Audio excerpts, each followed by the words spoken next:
Now, John, 8 teams are not going to be in Orlando. For these teams, it's very possible that they're going to go about 10 months without playing in an NBA game. If you were still in the league, how would you approach this time off?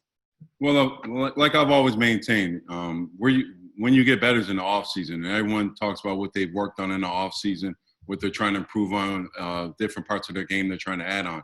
Well, now you have an extended off season to work on every part of your game that you ever wanted to work on, and the coaches are going to be salivating because they can get in the gym with guys for an extended period of time to really work on certain things that they need to work on to make them a better all-around player and to help their team overall. I don't like the long layoff in terms of being able to play competitive games. I heard something about some fall league that they might be trying to implement in terms of for the 8 teams that aren't involved in the playoffs, which I would love. They have some type of fall league, so the Knicks and the other teams that aren't involved, the 8 teams that aren't involved, can have some 5-on-5 and playing experience instead of just scrimmaging against each other. But in terms of just the offseason in totality, that's where you get better. Like I said before, all the coaches are probably salivating because they're going to have those players for an extended period of time to really, really work on things that they need to get better at. Now, John, you hate practice. What are you talking about? What's he talking about, guys? But Alan Hahn what John said about a fall league is what I mentioned last week about what the league should do with the 8 teams that aren't playing. You got to do something. I mean, you can open the facilities, which they'll do, and they'll allow teams to let their players come in and maybe have some organized workouts and whatnot so that the players at least can work with coaches. And hey, it's a way to get better, John, right? I mean, imagine if it was you and Jeff Van Gundy back in the day. You'd be in the gym all day working on stuff. Like, you know the system inside and out. There'd be no doubt about that. So if the league does allow teams to do it, it could be beneficial. But I also think that it would be a smart thing to do is to keep the Summer League brand going. If you want to call it Fall League, fine.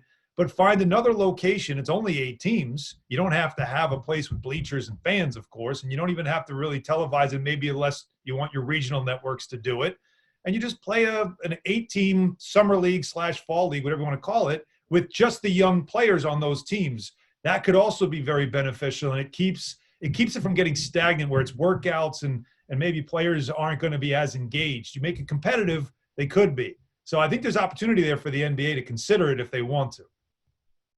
Yeah, the great thing about trying to develop this fall league and get these young players, we're talking about players maybe 19 to 22 years old. Yeah. So having them potentially miss 9 months of competitive basketball is very scary. Not even just within those 9 months, but it's the future setbacks, right? So when the next season jumps up or it kicks off, where are those players in terms of the system, their conditioning, their skill level? So having these players get in, get the reps. Heard reports and sources talking about Cleveland and Detroit possibly doing some joint practices and scrimmages just to get themselves going. So you need all of that for these players to really grow their IQ, but also to get away from home and really get back to what they love and do. And what I mentioned earlier about playing and exercising the love of the game. So it's phenomenal that these talks are happening. You want them to really get this league going in another city. I love that idea, Alan. I'm just trying to see what hub city would be great for it. Of course, you want to make sure that the numbers when it comes to COVID-19 aren't as high, but have these teams, these players there so they can develop their games. Don't stick them in a